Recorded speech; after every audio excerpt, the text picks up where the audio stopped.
আসসালামু আলাইকুম। আজকে আমরা আলোচনা করব সিএসএস কমেন্টস নিয়ে। আমরা এইচটিএমএল এও কমেন্টস দেখেছিলাম।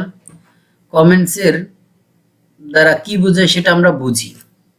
তারপর একটা দেখে নিই সিএসএস এর বেলায়। CSS comments are not display in the browser. এটা কি করবে? সিএসএস কমেন্টটা ব্রাউজার ডিসপ্লে করবে না, দেখাবে না, but they can help document your source code. এটা আমাদের ডকুমেন্টের সোর্স কোডের জন্য খুব হেল্পফুল হবে বা হেল্প বলতে করতে পারে। আমরা এখানে দেখুন দুই ধরনের কমেন্টস আমরা সিএসএস ফাইলে ইউজ করব সিএসএস এর বেলায়। সেটা হলো সিঙ্গেল লাইন কমেন্টস একটা, আর একটা হলো মাল্টি লাইন কমেন্টস। একটু সিনট্যাক্স দেখে নেই। সিঙ্গেল লাইন কমেন্টসটা দেখুন, একটা ফরওয়ার্ড স্ল্যাশ দিতে হবে, স্ট্যাটিক সাইন দিতে হবে, দেন আমার যা লেখা লিখতে হবে, এর মধ্যে যা লিখতে চাচ্ছি আমি লিখতে পারবো। শেষে সেম ভাবে একটা স্ট্যাটিক সাইন দিতে হবে এবং একটা ফরওয়ার্ড স্ল্যাশ দিয়ে কমেন্টটা ক্লোজ করে দিতে হবে। মাল্টি লাইন কমেন্টসটা অনেকটা একই রকম, বাট এটা মাল্টি লাইন, অনেকগুলো লাইনের সমন্বয় এটা কমেন্টস থাকবে। এখানে দেখুন দিস ইজ এ পর্যন্ত এক line, multi line line comments. Okay, এখানে দেখুন সেম ভাবে ফরওয়ার্ড স্ল্যাশ স্টার দিয়ে শুরু হয়েছে এবং শেষে কিন্তু সবগুলো লাইন ভিতরে রেখে শেষে কিন্তু স্ট্যাটিক সাইন ফরওয়ার্ড স্ল্যাশ দিয়ে শুরু হয়েছে। একবারে সেম সিঙ্গেল লাইন কমেন্টসের মতো, বাট এটা মাল্টি লাইন। তো চলুন আমরা কোড করে দেখব। এখানে বরাবরের মতোই আমরা একটা কমান্ড ইউজ করে ব্রাঞ্চটা চেঞ্জ করে নিয়েছি, নতুন ব্রাঞ্চে চলে আসছি। আপনার স্ক্রিনে কমান্ডটা দেখতে পাচ্ছেন। তো আমাদের এবার পালা হলো ভিএস কোডে আমাদের প্রজেক্টটা ওপেন করা এবং কি কি কাজ করব ওখান থেকে এডিট করব। এডিট করে কোড এডিটর ওটা একটা, ওখানে আমরা কাজ করে করে ব্রাউজারে আউটপুট দেখব। কোড ডট দিয়ে আমি ভিএস কোড ইউজ করতেছি। কোড ডট দিয়ে এন্টার দিলে আমাদের ভিএস কোডটা ওপেন হবে। হ্যাঁ, এখানে লক্ষ্য করুন আমাদের ভিএস কোডটা কিন্তু সুন্দরভাবে ওপেন হয়েছে। এখানে দেখুন আমি কিছু কোড লিখে রেখেছি আমাদের ডিসপ্লেতে দেখানোর জন্য। কারণ আপনারা এইচটিএমএল এ কমেন্ট দেখছেন যে একটা লেফট অ্যাঙ্গেল ব্র্যাকেট সেমিকোলন দুইটা ড্যাশ, তারপরে যা লিখি পরে হলো সেম ভাবে দুইটা ড্যাশ দিয়ে দ্যাট মিন হাইপেন, দুইটা হাইপেন দিয়ে রাইট অ্যাঙ্গেল ব্র্যাকেট দিয়ে ক্লোজ করে দিলাম। এইখানে দেখুন আমি সুন্দরভাবে কিন্তু কমেন্টটা লিখছি। যে কেউ নতুন হোক পুরাতন হোক, যে কেউ আইসা যখন আমার কোডটা দেখবে রিড করবে তখন সে কিন্তু অনায়াসে বুঝতে পারবে যে এই থেকে এই পর্যন্ত হেডার সেকশন এখানে কি কি আছে। দেন তারপরে কিন্তু এইখান থেকে এই যে হিরো সেকশন স্টার্ট, এখান থেকে এই পর্যন্ত হিরো সেকশন যে কেউ এসে দেখলেই বুঝতে পারবে। এই মাঝখানে আমি দেখেছি দেখেন এইটা আর্টিকেল 1, আর্টিকেল 2, আর্টিকেল 3, এটা কিন্তু এইভাবে আমি বলে দিয়েছি। অর্থাৎ এইচটিএমএল এ আমরা সুন্দরভাবে কমেন্টটা করতে পারতেছি। এবার আসি সিএসএস এর বেলায়। সেম ভাবে আমরা কিন্তু সিএসএস এও করতে পারবো। এইখানে আমরা কিন্তু ইউনিভার্সাল সিলেক্টর সিলেক্ট করছি, যে এই স্ট্যাটিকটা আমরা কিন্তু এর আগে আলোচনা করছিলাম ইউনিভার্সাল সিলেক্টরের মধ্যে। এটা কিন্তু ইউনিভার্সাল সিলেক্টর, এটাকে আমি ইউনিভার্সাল সিলেক্টর হিসেবে ঘোষণা করেছি। এইখানে আমরা সেম ভাবে কিন্তু ওই কমেন্টটা করতে পারি। আমরা এখানে কি করতে হবে, সিঙ্গেল লাইন কমেন্টের ক্ষেত্রে একটা ফরওয়ার্ড স্ল্যাশ স্ট্যাটিক এবং ক্লোজ করতে ফরওয়ার্ড স্ট্যাটিক ফরওয়ার্ড স্ল্যাশ, এইটা হলো আমাদের কমেন্ট রুলস। এইখানে আমরা বলে দিতে পারি যে ইউনিভার্সাল সিলেক্টর। ওকে, সিলেক্টর লিখে দিলাম। এখান থেকে হলো স্টার্ট এবং সেম কেসে আমরা এটা কপি করে নিয়ে আসলাম, এইখানে আমি ইন্ড করে দিলাম। এখন কিন্তু এই যে আমি বলছিলাম যে এটা ডকুমেন্টেশন রিসোর্সটা বুঝতে ভালো বোঝায়, মানে ভালো করে এই সিএসএস এর কমেন্টের ক্ষেত্রে। এইখানে দেখুন যে কেউ নতুন কেউ আসলে এই কিন্তু ধরতে পারবে যে এটা ইউনিভার্সাল সিলেক্টর। এখানে আমরা সেম ভাবে নিচের সিলেক্টরের অপশনটাকে কপি করে এইখানে আমরা যদি বলে দিই যে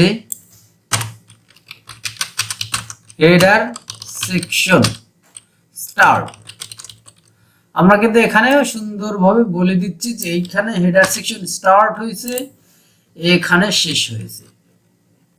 এখানে যদি ইন্ড লিখি, ইন্ড, এভাবে আমরা কিন্তু CSS a single line comment এখানে করতে পারবো। অনেক ক্ষেত্রে দেখা যায় যে আমরা একটা প্রপার্টিকে সিঙ্গেল লাইন কমেন্ট করতে পারি। ধরুন আমাদের এই উইথ 100% এটা আমাদের দরকার নাই, তো সেক্ষেত্রে কি করতে হবে, সেম ভাবে স্টার দিয়ে এবং ইন পজিশনে স্ট্যাটিক সাইন দিয়ে ফরওয়ার্ড স্ল্যাশ। দেখুন এটা কিন্তু আমাদের আছে, আমরা বলেছি যে সিএসএস টা ডিসপ্লে করবে না বা থাকবে, সোর্স কোডের মধ্যে এটা থাকবে, ডিসপ্লে করবে না। দেখুন আমাদের উইথ যখন, আচ্ছা আমরা সিএসএস এর এইচটিএমএল ফাইলটা আমরা গো লাইভে দিয়ে রান করিনি। আচ্ছা আমরা এটাকে আসলে প্রথমে যেটা করতে হবে, রান করতে হবে গো লাইভ। এখানে দেখুন সুন্দরভাবে রান হয়েছে। আমি কিন্তু এইখানে সিএসএস কমেন্ট, দ্যাট মিন্স এটা একটা ওয়েবসাইটের লোগো ধরতে পারেন, আর এইগুলো মেনু এইভাবে করে রেখেছি। আমি কিন্তু বেশি একটা ডিজাইন করিনি, এখানে কিন্তু কোনো কিছুই ডিজাইন করিনি। তো এইভাবে আমরা এখানে কিন্তু উইথটা কন্ট্রোল করে রেখেছি। আমরা যদি এটাকেও সেম ভাবে করি তাহলে আমাদের কি করতে হবে, এটাকে আমরা প্রথমে কাট করব, কাট করে আমরা forward slash static backward forward static আর একটা ফরওয়ার্ড স্ল্যাশ দিই, সেভ করে দিলাম মাঝখানে। এইখানে দেখুন এর ফলে আমাদের যেটা হয়েছে, আমাদের ব্যাকগ্রাউন্ডটা কিন্তু চলে গেছে, আমাদের লেখা কিন্তু আছে এখানে, বাট ব্যাকগ্রাউন্ডটা চলে গেছে। কারণ আমাদের এখানে এটা মিনিমাম একটা হাইট না দিলে এর ব্যাকগ্রাউন্ডটা পাবে না, এই জন্য আমাদের মিনিমাম হাইটটা দিতে হবে। এখানে খেয়াল করুন আমাদের এই যে সিঙ্গেল কমান্ড যেটা করতে হবে, এইটার জন্য কিন্তু আমরা শর্টকাট একটা কি ব্যবহার করতে পারি। কম্পিউটার থেকে কন্ট্রোল চেপে ধরে আমরা শিফটের ডান হাতের পাশে, শিফটের ডান হাতের নিচের যে শিফটটা আছে, শিফটের পাশের বাটনের মধ্যে ফরওয়ার্ড স্ল্যাশ দেয়া আছে, ওই কন্ট্রোল কি চেপে ধরে ফরওয়ার্ড স্ল্যাশে ক্লিক করার সাথে সাথে দেখুন আমাদের অটোমেটেড একটা কমেন্ট হয়ে গেছে সিএসএস এ, কোনো প্রবলেম নাই। এটাকে হলো লাইন হাইটটাকে বাদ দিলাম, দেওয়ার সাথে সাথে দেখুন আর একটু উল্টা পাল্টা কাজ হয়েছে, এ কিন্তু এর জায়গাও ছেড়ে দিতে হয়েছে ওই লাইন হাইটটা বাদ দেওয়ার কারণে। এখন আমাদের যেটা করতে হবে, প্রথমে আমরা এই মিনিমাম হাইটটাকে উড্র করলাম, মিনিমাম হাইট দিলাম, দেওয়ার সাথে সাথে দেখুন এইখানে কিন্তু আমাদের ব্যাকগ্রাউন্ডটা পেয়ে গেছে মিনিমাম হাইটের ক্ষেত্রে, কিন্তু আমাদের টেক্সটগুলো মাঝখানে নেই। তো সেই ক্ষেত্রে আমরা এই কমেন্টটা সেম ভাবে কন্ট্রোল চেপে ধরে ফরওয়ার্ড স্ল্যাশে ক্লিক করব, ক্লিক করার সাথে সাথে আবার কিন্তু আনকমেন্ট হয়ে গেছে। এটা হলো সিএসএস এর কমেন্টের শর্টকাট কমেন্ট ক্রিয়েট করার। আমরা সেভ করলাম, সেভ করার সাথে সাথে দেখুন এইখানে সুন্দরভাবে আবার জায়গায় চলে আসছে। অনেক ক্ষেত্রে আমাদের এরকম হয় যে আমরা এই সেকশনটাকে পুরোটাকেই কমেন্ট আউট করে রাখবো, তো সেই ক্ষেত্রে আমাদের যেটা ইউজ করতে হবে মাল্টি লাইন কমেন্ট। এটা কিন্তু এক লাইনে নাই, তো মাল্টি লাইন কমেন্টটা আপনারা দেখেছেন যে প্রথমে ফরওয়ার্ড স্ল্যাশ দিতে হবে, দেন তারপরে স্টারিং সাইন, এবং যেখানে শেষ করব সেম ভাবে স্টারিং সাইড দিয়ে ফরওয়ার্ড স্ল্যাশ দিলে পরে হয়ে গেল। এখানে দেখুন আমাদের মাল্টি লাইন কমেন্ট, অনেক কিছুগুলো কমেন্ট আছে, এইগুলো কিন্তু কমেন্ট ব্যবহার করে আমরা এই কমেন্টের কিন্তু অনেক সুবিধা পাওয়া যায়। কমেন্ট আমরা যত ইউজ করব, একে তো ডকুমেন্টেশন করার জন্য ইউজ করব আমরা, এইটা এই সেকশন এটার দ্বারা এই মিনিং বোঝায়। আমি যদি এখানে লিখে দেই যেটা হলো logo, logo CSS area, CSS area, এখানে আমি কমেন্ট করে দিলাম, এটাকে মার্ক করে ধরে কন্ট্রোল ফরওয়ার্ড স্ল্যাশ, এটা কিন্তু যে কেউ আসবে, যেখানে যদি লোগো নামটা ক্লাসটা নাও থাকে তাহলে কিন্তু এই আমার কমেন্ট দেখে বুঝবে যে এটা আমাদের লোগো এরিয়া। এবং আমাদের কাজের ক্ষেত্রে অনেক সময় অনেক কিছু কমেন্ট আউট করে রেখে দিতে হয়, যে আমরা এটা পরে ইমপ্লিমেন্ট করে দেখব। আগে দেখি আমাদের মার্জিন, ডিফল্ট মার্জিন পেডিং আমার কত দূর দেখায়।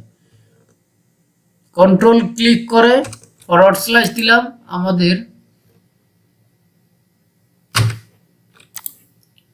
কন্ট্রোল দিয়ে ফরওয়ার্ড স্ল্যাশ, দেখুন আমাদের কিন্তু হয়ে গেছে, এইখানে সুন্দরভাবে আসতেছে, বাট ওটার দরকার নেই আমাদের। এইখানে কিন্তু সুন্দরভাবে আমাদের কমেন্ট মাল্টিলাইন হয়ে গেছে। এখানে দেখুন দেওয়ার সাথে সাথে দেখুন আমাদের কিন্তু সবগুলো অনেকটা উলট পালাট হয়ে গেছে। এইখানে ডিফল্ট ভাবে মার্জিন চলে আসছে উপরে, এই আমাদের লোগোটা নিচে নেমে চলে আসছে, এইভাবে কিন্তু সব কিছু কিন্তু উলট পালাট হয়ে গেছে। আমরা সেম ভাবে আবার এটাকে সিলেক্ট করে ধরে কন্ট্রোল ফরওয়ার্ড স্ল্যাশ দিলাম, আনকমেন্ট হয়ে গেছে। আনকমেন্ট, এটা আমাদের স্টারিং সাইনটা কেটে দিয়েছিলাম এর আগে, যাই হোক এই আমরা এটাকে সেভ করে দিলাম।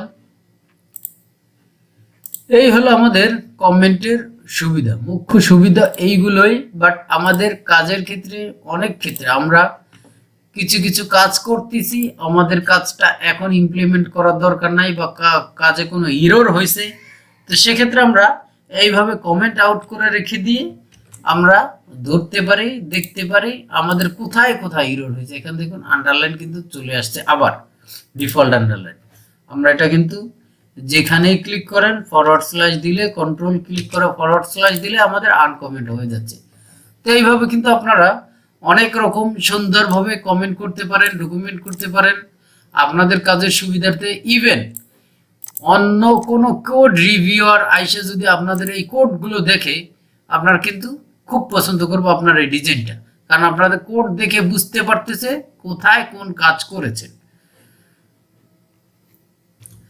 আজকের মতো সিএসএস কমেন্ট নিয়ে এই পর্যন্ত আলোচনা ছিল, মোটামুটি ছোট্ট লেভেলের একটা আলোচনা।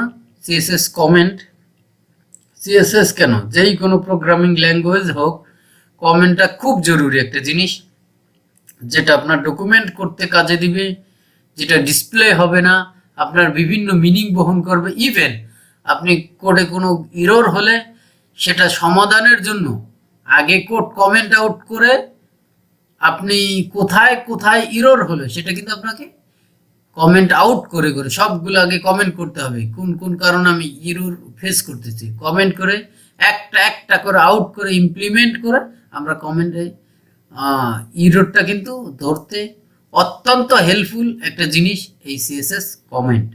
সিএসএস বলতে প্রোগ্রামিং রিলেটেড যেই ল্যাঙ্গুয়েজগুলো, এইগুলোর কমেন্টস কিন্তু অত্যন্ত জরুরি একটা বিষয়। আপনারা যখন কাজ করবেন এই কমেন্টগুলো সঠিকভাবে করবেন, যেন এর পরবর্তীতে আমি যখন 5 বছর পরে ফিরে আসবো তখন আমাদের কোডের অবস্থা কিন্তু এইরকম হবে না, high level code, performance code হবে। দেখুন এরপর যে আমরা যেটা করব সেটা হলো আমাদের এই কোডগুলো আমাদের গিটহাব অ্যাকাউন্টে পুশ করব। ওখানে রাখার জন্য আপনাদের অনেক দিন যাবত কোড পুশ করাটা দেখানো হয়নি, আমি কিন্তু বিষয়টা পুশ করে রাখি কোডগুলো।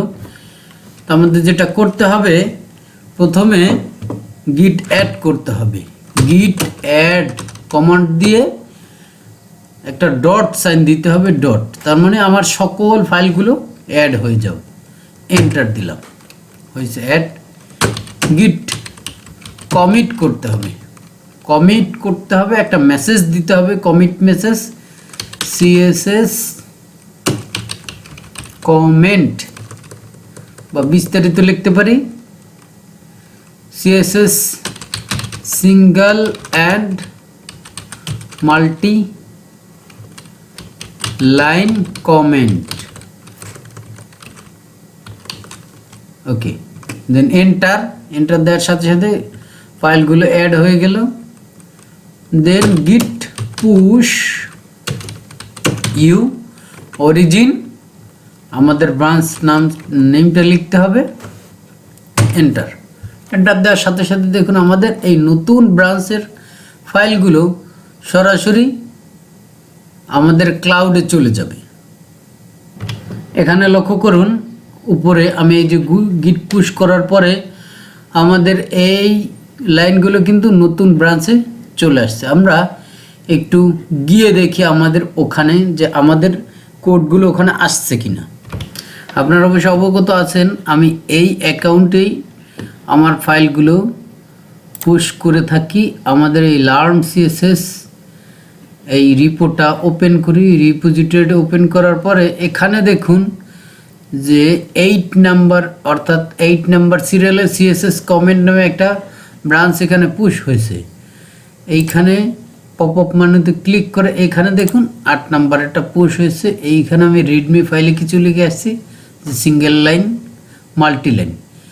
এখানে CSS ফাইলটা আমরা একটু দেখে নেই। এইখানে আমরা যা লিখছি যেইভাবে লিখছি কিন্তু সুন্দর সেইভাবে কিন্তু আমাদের এখানে দেখাচ্ছে, কোনো প্রবলেম নাই। HTML ফাইলটাও কিন্তু সেমভাবে দেখাচ্ছে। আপনাদের দেখতে একটু প্রবলেম হতে পারে, বাট আমি আর একটু জুম করে দিলাম। জুম করার পরে আপনারা অবশ্যই দেখতে পাচ্ছেন। তো এটাই ছিল আজকের আলোচনা।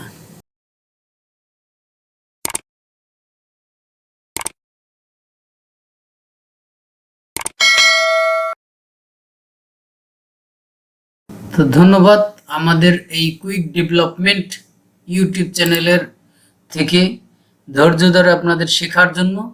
এইভাবে আপনারা শিখতে থাকুন, পরবর্তী পর্বগুলো দেখতে থাকুন। ধন্যবাদ সকলকে। আল্লাহ হাফিজ।